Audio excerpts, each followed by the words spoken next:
판디따라마 근본불교 수행센터에서 오늘 월요일 하루 종일 수행을 하실 수행자분들 혹은 내일이나 모레까지도 연결해서 수행할 수행자분들을 위해서 밀린다 반야 밀린다 왕 문경에 나오는 나가세나 존자께서 밀린다 왕에게 들려주신 닭에 대한 이야기를 하려고 합니다. 나가세나 존자께서 밀린다 왕에게 들려주신 닭에게 있는 5가지 요건에 대해서 이야기할 것인데, 이 닭이 가지고 있는 5가지 요건은 수행자라고 하는 청정하고 지혜롭고 선한 이들이 따르기에 매우 적절한 요건들이기 때문에, 수행자에게 있어야 할 요건들이기 때문에 이 5가지를 이야기하려 합니다. အရှင်နာဂတိတ်မထေမိန့်ကြားထားတဲ့အတိုင်းပြောမယ်ဆိုရင်ဒီကျင့်ဟာအမတန်စိတ်ကံရှိပုံရှိတယ်နော်ကျင့်ကလေးကကျင့်ကအမတန်စိတ်ကံရှိပုံရှိတယ်အဲ့ဒီကျင့်မှရှိတဲ့အဲ့ဒီအရေးအချင်းပေါ့သူရဲ့အဲ့ဒါကိုယောဂီတွေကလိုက်နာမယ်ဆိုရင်ယောဂီတွေတရားအားထုတ်ရမှာအထောက်ကိုအများကြီးပြုမယ်အဲ့တော့ကျင့်မှရှိတဲ့အင်္ဂါသူရဲ့အရေးအချင်း5မျိုးထဲကပထမတစ်ခုကဘာလဲဆိုတော့ဒီကျက်ကညာအရာဝင်ချင်းဆိုရင်တဲ့အချင်းမှန်မှန်အရာဝင်နေတဲ့ဆိုလိုတာသူအရာမဲ့အချင်းဆိုရင်အိတ်တော်တယ်နော်ကိုအရာမဲ့အချင်းကိုလွန်ပြီးတော့ဒီပင်ဟာတွေရှောက်လုံနေတာတွေမရှိဘူးတဲ့သူအိတ်ချင်းဒီအချင်းအိတ်မဲလို့အဲ့လိုစီစဉ်ရှိရင်ဒီအချိန်ကိုသူအရာဝင်တယ်အချိန်လွန်ပြီးတော့ဟိုဟာဒီဟာတွေဘာမှလုံးမနေဘူးတဲ့အဲ့ဒါကြောင့်ကျင့်ရဲ့ပထမအင်္ဂါကဘာလဲဆိုတော့ကိုနဲ့တက်တော်တဲ့အချိန်မှာကျင့်ကအရာဝင်တယ်အဲ့လိုမျိုးအရာဝင်တဲ့အတွက်သူကဘာထောက်ကူပြုတယ်လေဆိုရင်နောက်တစ်နေ့မနေ့သူကကြစ်တွန်သွားတယ်လေအဲ့ဒီအချိန်မှန်းထားပြီးတော့ကြစ်တွန်နိုင်တယ်အဲ့ဒါကြောင့်မလို့ညာအရာဝင်တဲ့အချိန်မှာမှန်တဲ့အချိန်မှာအချိန်နေတိုင်းပဲဟိုပုံမှန်အချိန်ဒီမှာပဲသူအရာဝင်နေတဲ့ 그래서 나가세나 존자께서 설하신 바에 의하자면 닭은 매우 규칙이 있는 듯합니다. 이런 닭이 매우 그 규칙을 잘 지키는 것처럼 수행자도 닭에게 있는 능력을 잘 따르면 수행에 많은 보조와 도움이 됩니다. 그래서 닭에게 있는 첫 번째 요건은 이 닭은 밤에 잘 시간이 되면 규칙적으로 잔다고 합니다. 규칙적으로 잔다고 하는 것은 자야 할 시간이 되면 잔다는 뜻입니다. 시간을 넘기고 이것저것 아무것도 하지 않고 잘 때가 되면 잠자리에 듭니다. 이렇게 적절할 때 잠자리에 든다라고 하는 첫 번째 요건으로 인해서 어떠한 보조가 생길 수 있냐라고 한다면 다음날 아침에 제 시간에 일어나서 제 시간에 울 수 있습니다. 닭이 아침을 깨우기 위해서 아침에 제 시간에 울어야 하는데 제 시간에 잠자리에 들었기 때문에 제 시간에 일어나서 제 시간에 울 수 있는 것입니다. အဲ့ဒီကြစ်လူပဲတဲ့တရားအားထုတ်နေကြတဲ့နော်ကမ္မထာကိုပွားများနေကြတဲ့ယောဂီများကလည်းဒီညပိုင်းအချိန်မှာပေါ့မြည်လှုပ်စရာအလိုတွေလှုပ်ပြီးတဲ့အခါနော်အချိန်မြည်လှုပ်စရာအလိုတွေလှုပ်ပြီးသွားရင်ဟိုစိတ်ငြိမ်တဲ့နေရာမှာဝင်ပြီးတော့ဟိုကတရားခဏရှုမှမယ်ဆိုရင်လည်းရှုမှပြီးတော့တတိတရားနဲ့အရာဝင်ရတယ်တဲ့အဲ့တော့ယောဂီတွေလှုပ်စရာအလုပ်တွေလုပ်ပြီးတော့ဆိုတဲ့နေရာမှာဟိုအထူးအထွေအလုပ်အများကြီးတော့ရှိမယ်မထင်ပါဘူးဒီတခါတလေဝေယဝဆာ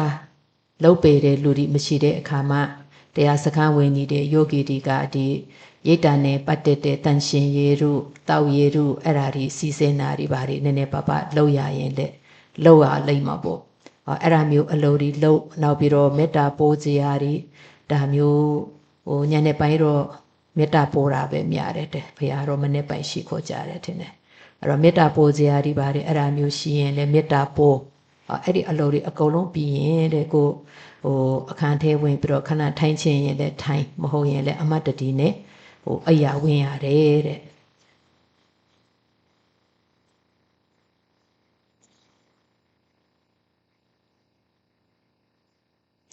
이 닭처럼 수행 중인 수행자들도 자신이 할 일들을 할 때 그 일을 마무리하고 밤이 되면 자신의 할 일이 끝나면 한적한 장소에서 잠시 수행하다가 알아차림하면서 잠자리에 들어야 한다고 합니다.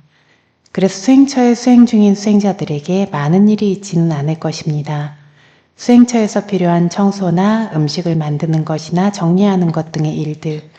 혹은 저녁이 됐을 때 자해를 보내는 종류의 일들, 이렇게 하루에 해야 될 일이 모두 끝나면 자기 자리에 한적한 장소에 돌아가서 알아차림을 하며 수행을 하거나 혹은 알아차림과 함께 잠자리에 든다고 합니다. ဒီမှာယောဂီတရားအားထုတ်နေတဲ့ပုဂ္ဂိုလ်တွေကညာအရာဝင်တဲ့အချိန်မှာပုံမှန်အချိန်မှာအရာဝင်ရတယ်ဆိုပေမဲ့လို့ယောဂီမဟုတ်တဲ့အချိန်မှာပဲလေအဲ့ဒီစိတ်ကပြောရမှာပေါ့နော်အဲ့ဒီအချက်ကိုလိုက်နာနိုင်ရင်တော့ပို့ပြီးတော့အကျိုးများတယ်လို့ထင်မိတယ်။ဘာဖြစ်လို့လဲဆိုတော့အိမ်မှာနေတဲ့အခါမှာကိုကြိုက်တဲ့အချိန်မှာနော်ညင်အရာနဲ့တဲ့ထိနေပြီးတော့အဲ့ဒီအကျင့်ရှိတဲ့ပုဂ္ဂိုလ်တွေကနောက်ပိုင်းတရားစခန်းတွေလာဝင်တဲ့အခါမှာတရားစခန်းကြတော့သူ့ပုံမှန်အချိန်စရာတွေရှိနေတယ်မနေ့ပိုင်းပဲနဲ့နိုင်ထားရမယ်မနေ့စောစောထားရမယ်ဒါမျိုးတွေကရှိနေတဲ့အခါကျတော့တော်တော်နဲ့ညာမအိတ်နိုင်ဘူးเนาะအိညာနဲ့တိနေနေတဲ့အချိန်ဆိုရင်နောက်တရက်မနေ့အရာတာဖို့အခက်ခဲတွေအများကြီးရှိကြတယ်တရားစခန်းတွေမှာတွားတဲ့အခါမှာယောဂီတွေမှာအဲ့ဒီအခက်တွေကအများကြီးတွေ့ရတယ်။ဒါကြောင့်ဒီအခုယောဂီတရားအားထုတ်နေတဲ့ပုဂ္ဂိုလ်တွေကအချိန်ပုံမှန်အချိန်မှာအရာဝင်ရမယ်လို့ဆိုပေမဲ့ဒီအကျင့်ကိုကိုယ့်ရဲ့နေ့စဉ်ဘဝမှာလည်းလိုက်နာနိုင်ရင်တော့ဒီပုဂ္ဂိုလ်တွေကနောက်ပိုင်းတရားစခန်းတွေပါတွေဝင်တဲ့အခါမှာအခက်ခဲတွေမရှိဘူးပေါ့လေ။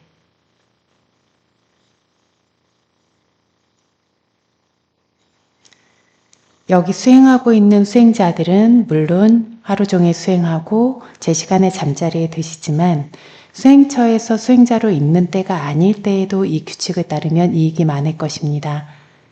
그래서 집에 있어도 늦게까지 잠자지 않고 이것저것 하거나 하는 사람들은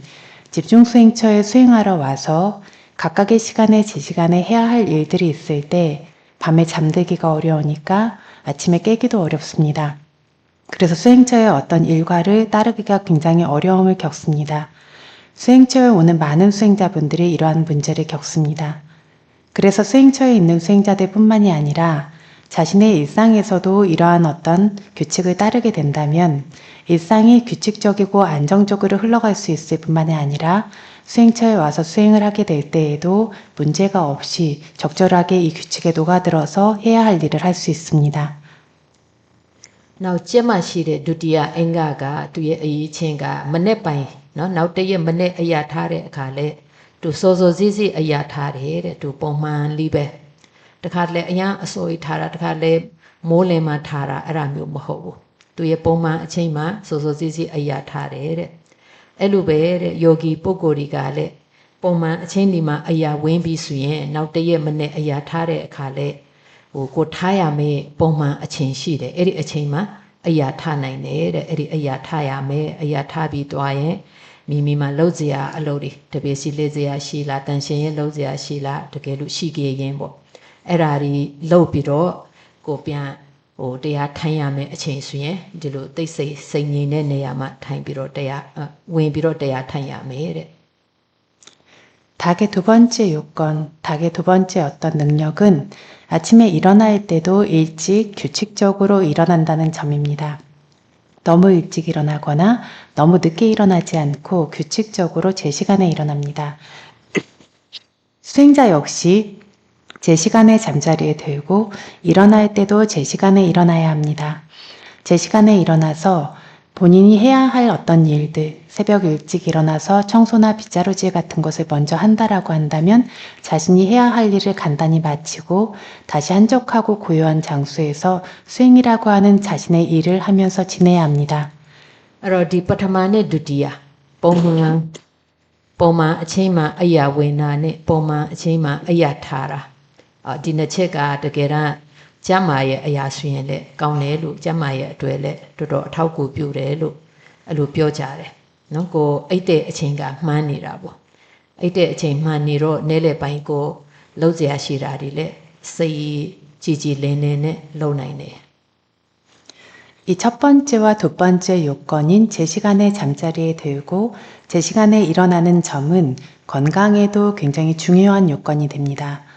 이렇게 건강에도 중요한 요건이 되기 때문에 잠을 제 시간에 자고 제 시간에 일어날 수 있으면 안정적인 신체 상태로, 그러니까 마음도 맑고 안정적이 되어서 낮 동안에 해야 할 일들을 잘 이행할 수 있습니다. Now tatiya engaga chega mimi khandako atwe lu atte asa ataw mya tata ya aung de mye ji ko tu pi ro tu asa mya ta aung tu yu pi ro lou de de asa sa de la ko atwe lu atte asa ri ga mya ta de law tu mye ji tu pi ro tu sa de အဲ့တော့ထို့တူပဲတဲ့တရားရှုမှတ်ပွားများအားထုတ်နေကြတဲ့ယောဂီပုဂ္ဂိုလ်တွေကလေအစားအသောက်တွေတုံဆောင်တဲ့အခါမှာစားတောက်တဲ့အခါမှာမိမိခန္ဓာကိုယ်အတွက်လိုအပ်တဲ့လောက်မြတ်မြတ်တာတာရှိအောင်အဲ့ဒီအစားအသောက်ကိုစားရမယ်တဲ့။နောက်အစားအသောက်စားတဲ့အချိန်မှာလည်းဒီအစားအသောက်စားတာကကိုယ့်ရဲ့ခန္ဓာကိုယ်တည်တံ့ရဲ့အတွက်လိုအပ်လို့နော်အထူးသဖြင့်အခုလိုမျိုးဒီလိုတရားဘာဝနာရှုမှတ်ပွားများနေတဲ့အချိန်မှာဆိုရင်ဒီတရားဘာဝနာကိုချောချောမောမောနဲ့အားထုတ်နိုင်ရဲ့အတွေ့ဆိုတဲ့အဲ့လိုမျိုးစိတ်ထားနဲ့တရားအစားအတောက်ကိုတုံးဆောင်ရမယ်တဲ့အဲ့တော့ဆိုလိုတာကတော့အစားအတောက်စားတဲ့အခါမှာဒီရှုမှတ်ပြီးတော့စားနိုင်နေဆိုရင်ဒီအစားအတောက်နဲ့ပတ်သက်ပြီးတော့ဖြစ်နိုင်တဲ့တဏ္ဍာတွေကမဖြစ်ဘူးတဲ့ဒီထဲမှာတတ်မဲ့မှုစိတ်ကမဖြစ်ဘူးတဲ့အဲ့တော့ဒီလိုမျိုးတတ်မဲ့မှုစိတ်မရှိစေပဲနဲ့မြတ်မြတ်တာတာခန္ဓာကိုယ်အတွက်လူအပ်တဲ့အာရိယအောင်အဲ့တော့အစတောင်တုံဆောင်တဲ့အခါမှာတတိတရားနဲ့ရှုမှတ်နိုင်ရမယ်တဲ့ရှုမှတ်ပြီးတော့တုံဆောင်နိုင်ရမယ်တဲ့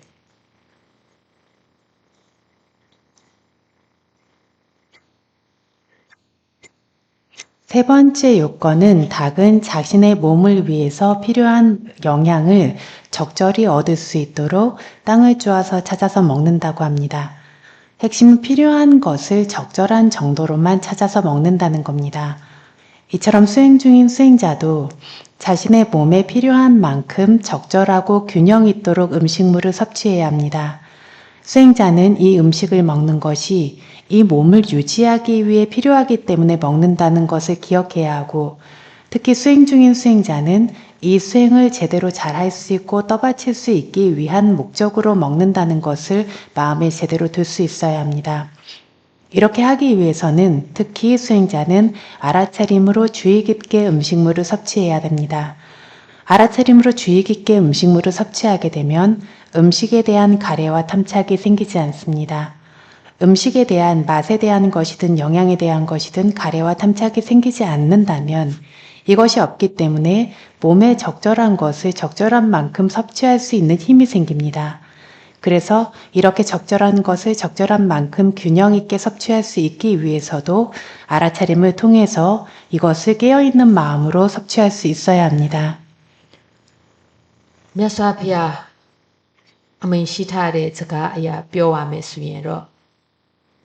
ဒီအစာအသောက်သုံးဆောင်တဲ့အခါမှာတတ်မဲ့မှုမရှိစေဘဲနဲ့သုံးဆောင်ရမယ်နေတဲ့ဆိုနေရာမှာသုံးဆောင်ရမယ်ဆိုတဲ့နေရာမှာစားပါလေ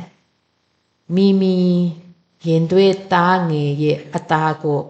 စားတဲ့အခါလူမျိုးတဲ့အဲ့လိုတတ်မဲ့မှုမရှိစေဘဲနဲ့သုံးဆောင်ရမယ်တဲ့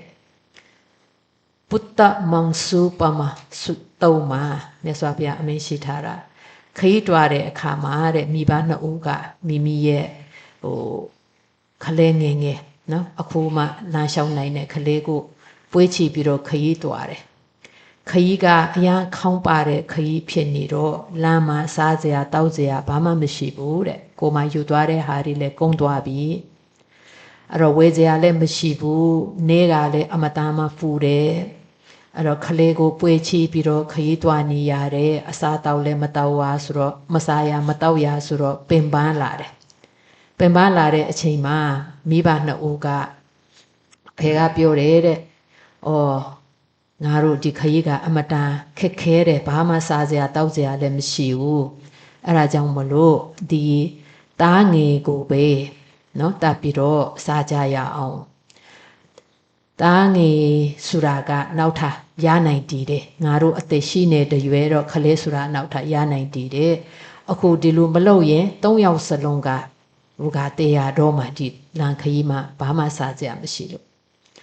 အဲ့လိုမျိုးတိုင်ပင်းပြီးတော့တဲ့ဟိုကခလေးကိုအောက်မှာချမိပါနှစ်အိုးကဟိုဘက်တစ်ယောက်ဒီဘက်တစ်ယောက်ထိုင်နေတယ်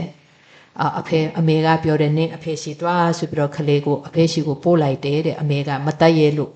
နော်ตาကိုမတတ်ရဲလို့အဖေရှိကိုပို့လိုက်တယ်တွားခိုင်လိုက်တယ်အဖေရှိသွားတယ်အဖေကလည်းကိုသားကိုမတတ်ရဲဘူးကိုရရင်တွဲသားကိုမတတ်ရဲဘူးဆိုတော့နင်းအမေရှိသွားဆိုပြီးတော့လွှတ်လိုက်တယ်တဲ့ဆိုတော့ခလေးကခောက်တုံးခောက်ပြန်အဖေနဲ့အမေရှိတွားနေရင်နဲ့ကိုနေတဲ့နေကပူနေတဲ့အစာတောက်လဲစားထားတာမရှိတော့အဲ့ဒီမှာပဲတေဆုံးသွားတယ်တဲ့ပင်ပန်းလို့အဲ့လိုတေးသွားတဲ့အချိန်မှာမိဘနှစ်ဦးမှာတော့ငိုကြွေးရတာပေါ့ငိုကြွေးရတဲ့အဘောတေးသွားပြီးမှဆိုတော့စောစောကလေးကလည်းဟိုစားသားရဲ့သားကိုတတ်ပြီးတော့စားလိုက်ရင်ကောင်းမလားဆိုတာအကျန်းစီကဖြစ်နေတော့သူတို့ကတေးသွားပြီးတဲ့သားကိုသူတို့ပိုင်ပြီးတော့အဲ့ဒါကိုပဲအဲ့ဒီမှာဖုတ်ပြီးတော့စားကြတယ်အဲ့တော့ဒီတေးသွားတဲ့သားရဲ့အသားကိုစားတဲ့အခါမှာသူတို့ကအရသာခံပြီးတော့မစားနိုင်ဘူးတဲ့မိမိရဲ့ရင်သွေးတားဖြစ်နေတော့အရသာခံစားပြီးတော့မစားနိုင်ဘူးဒါမစားဘဲနေရင်ကိုယ်ရောလည်းအသက်ပါသွားမှဆိုလို့တေတော့မှမလို့တာနော်မလို့ဟိုကမဖြစ်မနေတာသူတို့ကအသက်ရှင်ဖို့အတွက်စားရတာတကယ်အရာဓာတ်ကိုယူပြီးတော့အဲ့လိုစားခြင်းစားမစားနိုင်အဲ့လိုမျိုးတမ်းမဲ့မှု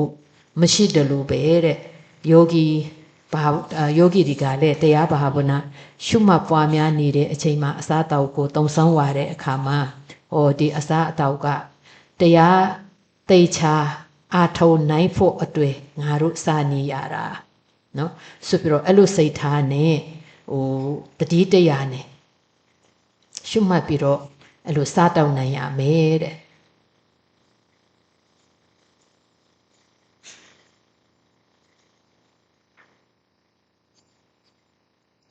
부처님께서 말씀하신 바에 따라서 이야기하자면 수행자가 음식을 탐착 없이 가래 없이 섭취해야 한다는 점에 있어서 마치 자기 친자식의 살을 먹는 것처럼 여기고 먹어야 한다고 부처님께서는 말씀하셨습니다. 부처님의 이러한 말씀이 설해진 것이 뿌따망수바마수따 자식의 살과 같은 것에 대한 경입니다. 이 경에서 부모님과 아이 하나가 여행을 가는 길에 부모님이 아이를 안고 가고 있는데 이 여정이 너무 험하고 어려운 여정이었기 때문에 중간에 음식도 떨어지고 물도 떨어지고 해도 굉장히 뜨겁게 장렬하고 있었습니다. 그 상태에서 아이를 안고 먼 길을 가다 보니까 모두가 굉장히 지치고 허약해졌습니다. 이때 아버지가 이 길의 여정을 마치기가 굉장히 어려운 것 같다. 그런데 가는데 먹을 것도 없고 아이도 안고 이걸 길을 가게 되면 우리 가족은 모두 여기서 죽음에 이르게 될 것이다. 그러니까 이 아이를 죽여서 먹자라고 이야기를 합니다. 아이는 또 생길 수 있지만 그렇지 않으면 셋이 모두 다 비참한 죽음을 맞게 될 것이니까 이 아이를 죽여서 먹자라고 아버지가 이야기를 했는데 그런데 아이가 부모님들 양쪽에 계시는 사이에 앉아 있는데 엄마가 아이를 죽이지를 차마 못하겠으니 아빠한테 가라고 보내고 아빠는 또 차마 아이를 죽일 수가 없으니 엄마한테 가라고 보내고 이러다 보니까 아이가 계속 굶고 굉장히 뜨겁고 힘든 상태에서 부모님 사이를 왔다 갔다 하다가 기운이 빠져서 죽게 된다라고 합니다. 이랬을 때 부모 모두가 너무 가슴이 아파서 울면서도 이 아이를 먹지 않으면 모두가 죽음에 이를 것이기 때문에 이 죽은 아이를 먹었는데 이 죽은 아이를 먹을 때 자기 자식이기 때문에 음식의 맛을 누리면서 즐거워하면서 먹을 수가 없습니다. 다만 먹지 않으면 죽기 때문에 할 수 없이 먹고 싶어서 좋아서 먹지는 못한다는 겁니다. 이렇게 가래가 없는 것처럼 수행하는 수행자도 이 음식물을 가래로 먹는 것이 아니라 이 수행을 제대로 유지하고 증장시키기 위해서 먹는다라는 어떤 그 마음으로 알아차림으로 면밀하게 주시하면서 음식물을 섭취할 수 있어야 합니다. အဲ့တော့ခုနဒီမြတ်စွာဘုရားဒီတုံးမှာဟိုကိုမိမိရဲ့တားငယ်ကိုတပ်ပြီးတော့အသာစားတယ်ဆိုတာဒါဥပမာအနေနဲ့ပဲပြောထားတာတကယ်မိဘတွေကကိုယ့်ရဲ့တာသမီတွေကိုဒီလိုဟိုတတ်တယ်ဆိုတာအနေနဲ့ပြောတာမဟုတ်ဘူးเนาะဒါဥပမာအနေနဲ့ပြောထားတာ 이 부처님 경에서 자신의 어린 자식을 죽여서 먹는다는 것은 예 하나로 들어서 말씀하시는 것일 뿐이지 진짜 이러한 상황을 말씀하시는 것은 아니고 이것이 적절하지도 않습니다. နောက်ကြစ်မှရှိတဲ့လေခုမြောက်အကြောင်းအရာအင်္ဂါကဘာလဲဆိုတော့ဒီကြစ်ကနေကင်းပိုင်းတို့အကုန်လုံးမြင်နိုင်တယ်မျက်စိအားကောင်းတယ်ဒါပေမဲ့ညံပိုင်းရောက်တဲ့အခါကြစ်ကမမြင်ဘူးတဲ့အမောင်းထင်မှာကြစ်ကမျက်စိကန်းတယ်လို့ပဲတဲ့အလင်ရောင်ရှိတဲ့နေရာမှာတော့ဒီကြစ်ကအကုန်လုံးမြင်တယ်ဒါပေမဲ့အမောင်းရောက်သွားပြီဆိုရင်ညံပိုင်းရောက်သွားပြီဆိုရင်ကြစ်ကဘာမှမမြင်တော့ဘူးတဲ့မျက်စိကန်းတယ်အဲ့ဒီအတိုင်းပဲတဲ့ဝိပဿနာတရားဘာဝနာရှုမှတ်ဖွာများအားထုတ်နေကြတဲ့ယောဂီပုဂ္ဂိုလ်တွေကမိမိရဲ့မျက်လုံးအမတန်မှကောင်းပင်မယ်လို့เนาะမျက်စိအားကောင်းပင်မယ်လို့တကယ်မျက်မမြင်ပုဂ္ဂိုလ်လူမျိုးဟန်ဆောင်ရမယ်တဲ့เนาะမျက်မမြင်ပုဂ္ဂိုလ်လူမျိုးနေရမယ်တဲ့မျက်စိတော့ရှိတယ်ဒါပေမဲ့ဘာမှမမြင်ဘူးအဲ့လိုပုံစံနေရမယ်ဆိုလိုတာကိုယ့်ရဲ့ဝန်းကျင်မှာကြီးစရာတွေအများကြီးရှိတယ်ရှိပေမဲ့လို့မမြင်တယ်လို့နေရမယ်တဲ့ဆိုတော့ကိုယ်အမှန်နဲ့ကိုယ်အမြဲတမ်းနေရမယ်လို့ပြောထားတာနော်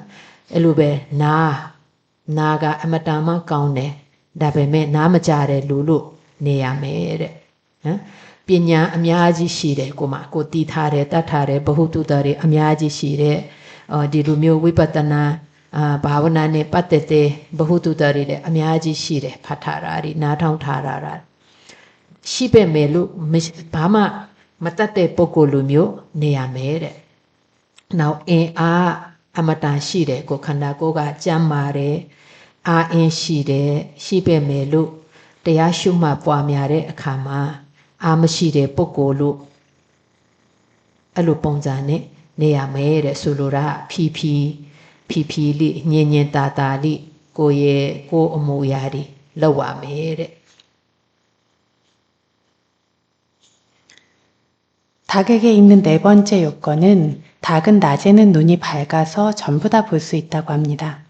그러나 밤에는 마치 눈이 먼 것과 같아져서 아무것도 보지 못한다고 합니다. 이처럼 위파사나 수행을 개발하기 위해서 수행하는 수행자도 자기 눈의 시력이 아주 좋아도 장님처럼 지내야 한다고 합니다. 눈이 좋아도 잘 보이지만 보이지 않는 것처럼 지냅니다. 저희 주변에는 볼 것들이 언제나 많이 있습니다. 그러나 이것들 전부가 보이지 않는 것처럼 지내야 한다라는 말인데 이것의 의미는 눈이나 이런 것들을 다스리면서 자기 안의 알아차림과 함께만 지내야 한다라는 뜻입니다. 이것과 연결해서 위파사나 수행자가 지켜야 하는 요건들이 귀가 좋아서 잘 들리지만 마치 귀머거리라서 아무것도 들리지 않는 것처럼 수행해야 하고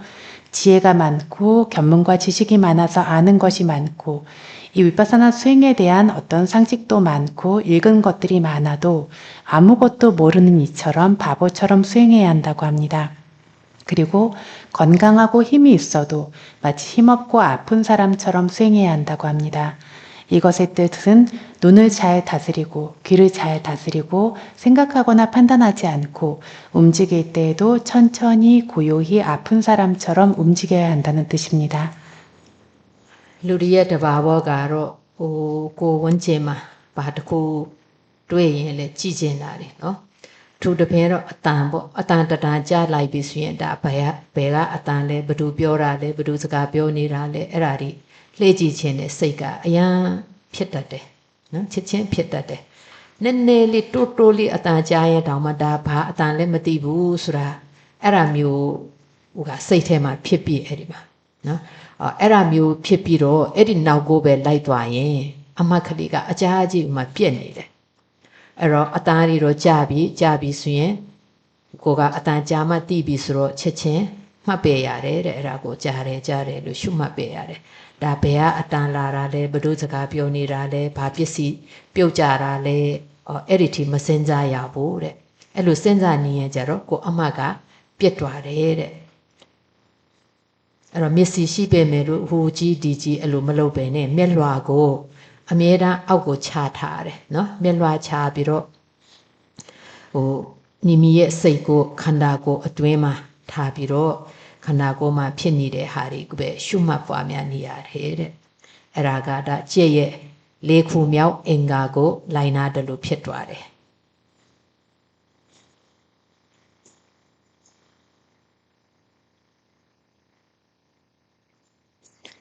사람들의 특성은 자기 주변에 뭐 하나만 보여도 보고 싶고, 특히 소리의 경우에는 뭐가 들리면 어디서 나는 소린지, 누구의 소린지, 무엇 때문에 나는지 바로 돌아보고 싶고 알아보고 싶습니다. 아주 작은 소리만 들려도 바로 그 소리 쪽으로 마음이 따라가서 그 소리에 대해서 생각하거나 판단하거나 알아내려고 합니다. 그런데 이런 식으로 육문에서 생겨나는 자극 뒤만 따라다니게 되면 알아차림은 제대로 확립되고 힘을 가질 수가 없습니다. 그렇기 때문에 소리가 들리면 작은 소리라도 마음이 그리로 갔다면 그 즉시 들림으로 알아차림으로써 그 알아차림이 깨지지 않도록 해야 합니다. 누구 소리인지, 어디서 나는 소리인지, 뭐가 떨어졌는지 이런 식으로 마음이 그 소리 쪽으로 끌려가서 알아차림의 흐름이 깨져서는 안 됩니다. 그래서 눈도 여기저기 보지 않고 늘 눈은 아래로 내리깔고 귀도 여기저기 듣지 않고 자기의 마음이 언제나 자기의 몸 안에서 고요히 머물면서 이 몸 안에서 생겨나고 있는 물질과 정신을 관찰하고 있는 성품이 언제나 있어야 한다는 것입니다. 이것이 수행자가 따라야 할 네 번째 닭의 특성과 같은 요건입니다. နောက်ကြည့်ရဲ့ငါခုမြောက်အင်္ဂါကဘာလဲဆိုတော့ဒီကြစ်ကလေးကအမြဲတမ်းကိုယ်နေရာမှာကိုယ်နေတယ်တဲ့နော်တခြားရန်တူတွေလာပြီးတော့သူကိုနှင်ထုတ်ဖို့ကြိုးစားတယ်ဂေးနဲ့ပေါက်တယ်ဒုံနဲ့ရိုက်တယ်အမျိုးမျိုးအနောက်ရှယ်လာပေးတယ်ဒုက္ခလာပေးတယ်ပေမဲ့လို့ဒီနောက်ဆုံးတော့ဒီကြက်ကမိမိနေရမှာပဲမိမိပြန်ရောက်တယ်တဲ့ချက်ချင်းပြန်ရောက်တယ်မိမိအိမ်ကိုဘယ်တော့မှမစွန့်ဘူးတဲ့နော်စွန့်မပေးဘူးတဲ့အဲ့ဒီအိမ်မှာပြန်အမြဲတမ်းနေတယ်တဲ့ဘေးရန်အန်တရဲတွေရှိပေမဲ့လို့ဟိုဒီပင်နေရပြေးမတွားဘူးကိုယ်နေရပဲကိုပြန်ရောက်လာတယ်တဲ့ကမ္မထံဘာဝနာအာထုံနီးတဲ့ပုဂ္ဂိုလ်တွေကလည်းဒီကမ္မထံအာယုံမှာအမြဲတမ်းနေရမယ်တဲ့အမြဲတမ်းကမ္မထံအာယုံကိုနှလုံးသွင်းနေရမယ်တဲ့မိမိရှုမှတ်ရမယ်ဟိုအာယုံတွေကအမျိုးဆုံးရှိတယ်เนาะထိုင်မှတ်တဲ့အခါမှာဒီဖောင်းမှုပိမှုကအစာမှတ်တဲ့ဇဉ္ညာလျှောက်တဲ့အခါမှာခြေတော်စိတ်ဆိုင်ပြီးတော့မှတ်တယ်တခြားအထွေထွေအချိန်မှဆိုရင်ကိုအထွေထွေအမှုရာတွေအထူးသဖြင့်ခန္ဓာကိုယ်ရဲ့လှုပ်ရှားမှုတွေမှာအာယုံစိတ်ဆိုင်ပြီးတော့ဒါရှုမှတ်နေရတယ်ဒါကကမ္မထံအာယုံအဲ့ဒီကမ္မထံအာယုံမှာအမြဲတမ်းစိတ်ကရှိနေရမယ်တဲ့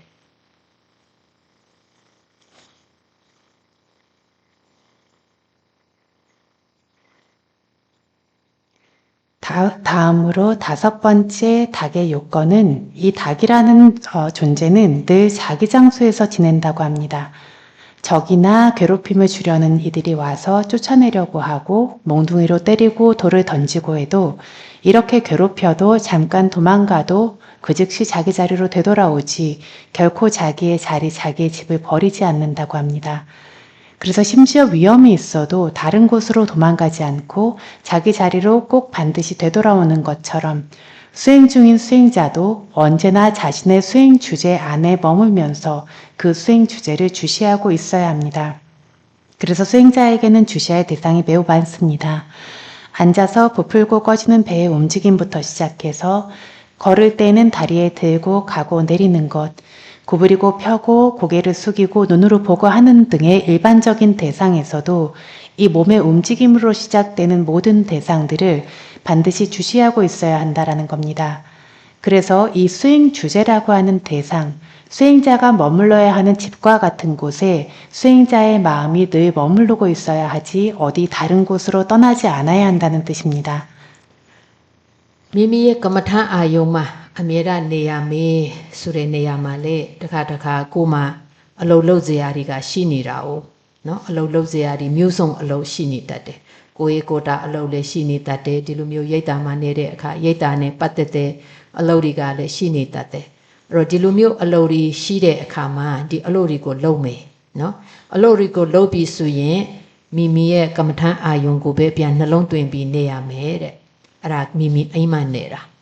အဲ့တော့ယောဂီကြီးရဲ့မိမိရဲ့ကိုယ်ပိုင်အိမ်မိမိကိုယ်ပိုင်အိမ်ဆိုတာဘယ်ဟာလဲဆိုရင်တဲ့မြတ်စွာဘုရားအမိန့်ရှိထားတာတတိပဋ္ဌာန်၄ပါးတဲ့တတိပဋ္ဌာန်၄ပါးဆိုတာကယောဂီတို့ရဲ့ကိုယ်ပိုင်အိမ်ကိုနေရမယ်အိမ်တဲ့ဆိုတော့တတိပဋ္ဌာန်၄ပါးကိုအမြဲတမ်းရှုမှတ်ပွားများနေရမယ်တဲ့ဘယ်လောက်ပဲအလုံးလုံးစရာရှိနော်ကိုလုံရမယ်အလုပ်ဒီအလုပ်တာဝန်တွေအကုန်လုံးပြအောင်လုပ်တယ်အဲ့ဒါတွေလုပ်ပြီးဆိုရင်ဒီပင်အချိန်မှပြန်တတိပဋ္ဌာန်၄ပါးဆိုတဲ့မိမိအိမ်မှာပဲပြန်နေမယ်တဲ့အဲ့ဒါကကြည့်ရဲ့၅ခုမြောက်အင်္ဂါနဲ့ညီတဲ့ယောဂီပုဂ္ဂိုလ်ရဲ့ကျင့်ဝတ်ပါပဲတဲ့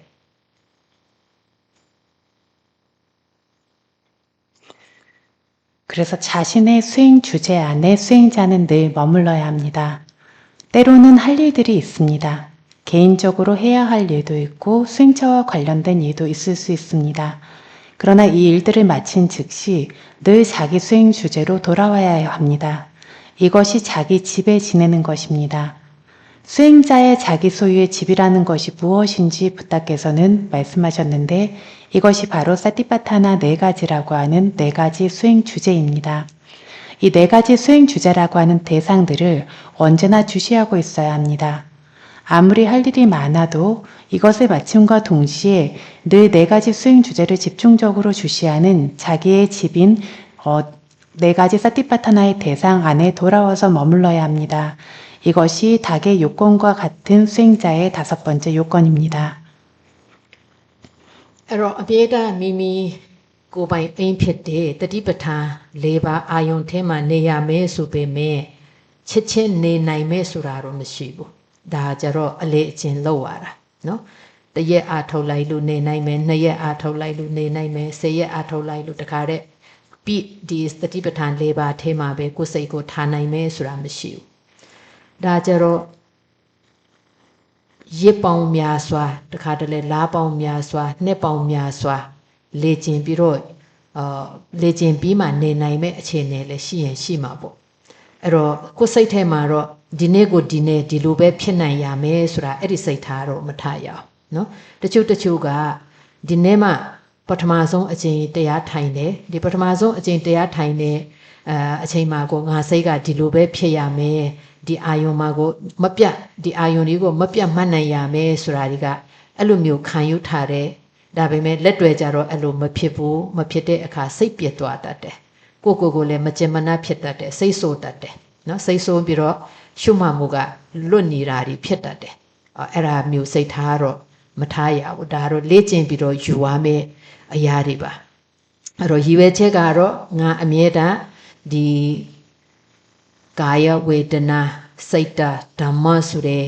အာယုံ၄ပါးမှာထင်ရှားရာကိုငါရှုမှတ်ပြီးနေမယ်ဆိုတဲ့အဲ့လိုမျိုးစိတ်ထားတော့ထားရမယ်ဒါပေမဲ့ကြာမှမလုံနိုင်တဲ့အခါလည်းရှိမယ်မလုံနိုင်တဲ့အခါကိုစဉ်းစားပြီးတော့အဲ့ဒါကိုပဲတွေးပြီးတော့စိတ်ပြစ်တာစိတ်ပြစ်နေတာစိတ်ဆိုးနေတာမကျင်မနှက်ဖြစ်နေတာမျိုးမဖြစ်ရဘူးအဲ့ဒီမနေနိုင်တဲ့အခါလည်းမနေနိုင်တဲ့အတိုင်းပဲတိပြီးတော့ပြန်ပြီးတော့စိတ်ကိုမိမိရဲ့ဒီအာယုံပေါ်မှာ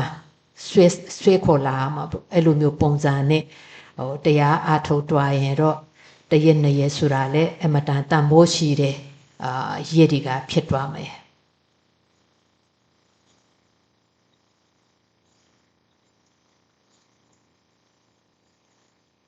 그래서 자기 소유의 집이라고 하는 4가지 사티파타나의 대상, 몸, 느낌, 마음, 법이라고 하는 대상 안에 늘 머물러야 하는데 이렇게 4가지 대상 안에 늘 머물러야 한다라고 하지만 수행하는 즉시 완전히 그렇게 머무를 수는 없습니다. 이것들은 내가 하루 수행한다고, 3일 수행한다고, 일주일 수행한다고 그 즉시 완전히 머물 수 있는 종류의 것은 아닙니다. 그래서 여러 날이 걸리는 경우도 있고 여러 달이 걸리는 경우도 있고 때에 따라서는 여러 해가 걸리는 경우도 있습니다. 그래서 오늘 수행을 하면서 그 즉시 한다고 이것이 네 가지 사티파타나의 대상 안에 마음이 머물러질 수 있는 것이 즉시 생겨나야 한다라고 이렇게 여겨서는 안 됩니다. 그래서 어떤 수행자들은 이제 처음 수행을 하면서 알아차리려고 노력하는데 이게 뜻대로 안 되고 대상 안에 하루 종일 머물지 못한다고 실망하면서 오히려 알아차림의 흐름이 약해지고 알아차림을 놓치게 되고 알아차림이 깨지게 되고 수행을 포기하는 경우도 있습니다. 이것은 적절하지 않습니다. 이것은 훈련에서 얻어져야 하는 것입니다. 그러나 마음에 이 네 가지 사티파타나의 대상 안에 늘 머물며 주시하겠다라고 하는 그러한 의지는 분명히 가지고 있어야 합니다. 그런 의지를 가지고 최선을 다해서 노력하면서 수행하는데 안 되는 순간이 분명히 생겨납니다.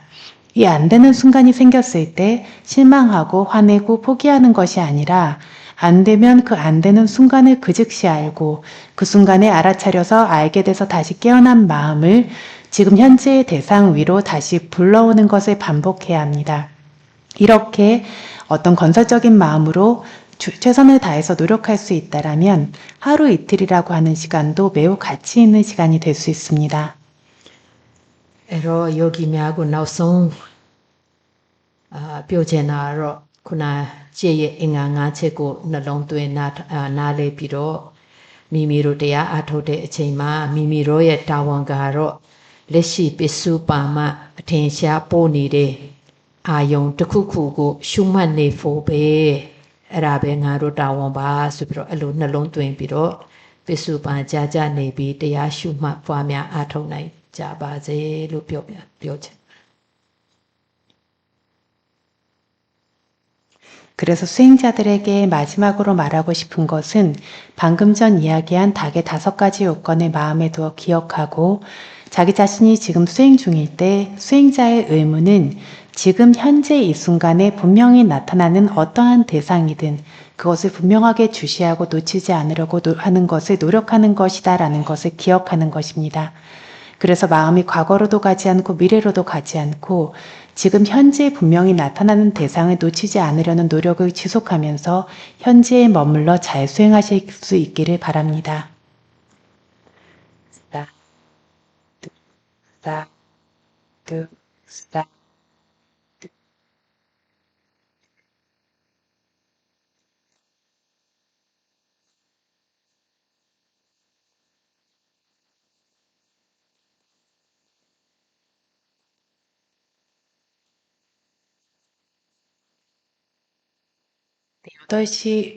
7시 45분부터 면담이 예정되어 있는데 지금 7시 50분이 되었습니다. 면담 순서는 법당 입구에 붙어 있고 면담 장소는 컨테이너에 저희 종무소, 임시 종무소입니다. 그래서 면담 순서를 확인하시고 지금 이제 순서가 되신 분들은 그 즉시 어떤 면담하시는 장소로 오시면 됩니다.